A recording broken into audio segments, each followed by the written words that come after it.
भगोड़ी बहू। बबीता की सास यमुना बाई भी बड़ी अजीब औरत थी। सुबह से लेकर शाम तक सिर्फ राम राम ही करती रहती। उसके दिन की शुरुआत ही शिकायत से होती। उठते ही बोलती, राम राम, 5 बज गए, ना जाने बहू जाग गई या नहीं। यहाँ सब मुझे ही करना पड़ता है। बोलते बोलते घुसेल खाने में नहाने जाती है। वहाँ गर्म पानी, तौलिया, उसके कपड़े, सब कुछ तैयार मिलते। बाहर फिर बड़बड़ाती आती, हे राम, पता नहीं चाय भी बनी है या नहीं, वरना जाकर मुझे ही बनानी पड़ेगी। पर कमरे में पहुँचते ही गरम गरम चाय उसके बेड के सामने वाली मेज पर हाजिर रहती। उसके बाद उसे चिंता होती पूजा करने की। कहती, पूजा करनी थी, देर हो रही है। बहू ने पूजा की सामग्री तैयार रखी है या नहीं। वहाँ पूजा घर में सब कुछ तैयार ही मिलता, पर उसे बड़बड़ाते रहने की बहुत बुरी आदत थी। वह बड़बड़ाने से बाज नहीं आती। बबीता घर का सारा काम निपटाकर हर रोज़ लंबा सफ़र तय करके ट्रेन में धक्के खाकर अपने काम पर चली जाती।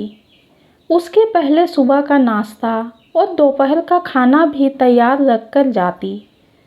यमुना बाई दिन भर पड़ोसियों के साथ गप्पे लगाती, बहू की बुराई करती, यहाँ वहाँ के मंदिर जाकर भजन कीर्तन में लगी रहती।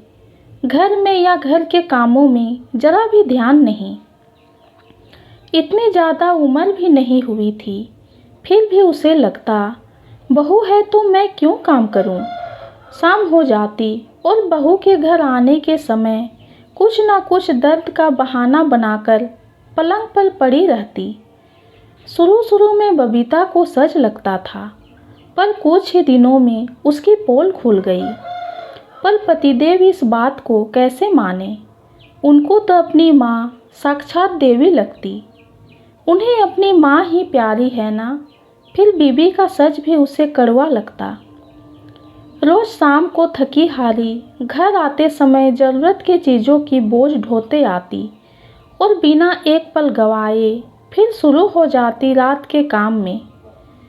इसकी शुरुआत चाय से लेकर होती और पूरा खाना तैयार करके सास और पति को खिलाने के बाद कपड़े, बर्तन, चूल्हे चौके आदि की सफाई के बाद कहीं वो खाना खा पाती।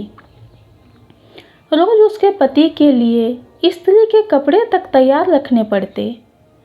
सब होते होते 11, साढ़े 11 बज ही जाते, तब कहीं वो सो पाती। यही हर रोज़ का कार्यक्रम रहता। इतवार और छुट्टी के दिन सिर्फ दफ्तर और सफ़र से छुट्टी मिलती। ना घर के कामों से फुर्सत मिलती, ना आराम। ऊपर से सास की तानाशाही भी चलती रहती। घर का वातावरण हमेशा बिगड़ा सा रहता। पति इन सब से बचने के लिए दोस्तों के साथ हर इतवार को कहीं न कहीं चला जाता और बबीता यहाँ अशांत वातावरण में घुटकर रह जाती। पति को उसकी कोई चिंता ही नहीं। रोज़ सब काम अपने आप हो रहे थे। सब कुछ तैयार हाथ में मिल रहा था। उसे और क्या चाहिए। जब तक उसके सारे काम आराम से हो रहे थे, वो बहुत खुश था। एक इतवार को उसका पति हमेशा की तरह बाहर चला गया। रात को बहुत देर से सोने के कारण बबीता की नींद देर से खुली। इतवार भी था तो उसने थोड़ा सुस्ताना चाहा, पर यमुना बाई को चैन कहाँ। ना रुकने वाली घंटी की तरह सुबह होते ही शुरू हो गई। लड़ना झगड़ना शुरू किया। बर्दाश्त की हद गुजर जाने पर बबीता ने भी अपना आपा खो दिया। गुस्से में उसकी जुबान भी चल गई। सास का पारा और चढ़ गया। उसने जाकर बहू को धक्का दे दिया और दीवार से टकराकर बबीता गिर पड़ी। शोर शराबा सुनकर पड़ोस की कमला दीदी आई। कमला ने देखा तो बबीता बेहोश हो गई थी। उसे पानी के छींटे मारकर और उसकी सास को खरी खोटी सुनाकर बबीता को डॉक्टर के पास ले गई। होश में आने पर उसे ससुराल जाने से डर सा लग रहा था, पर उसका सारा सामान वहीं पर था तो वापस जाना पड़ा।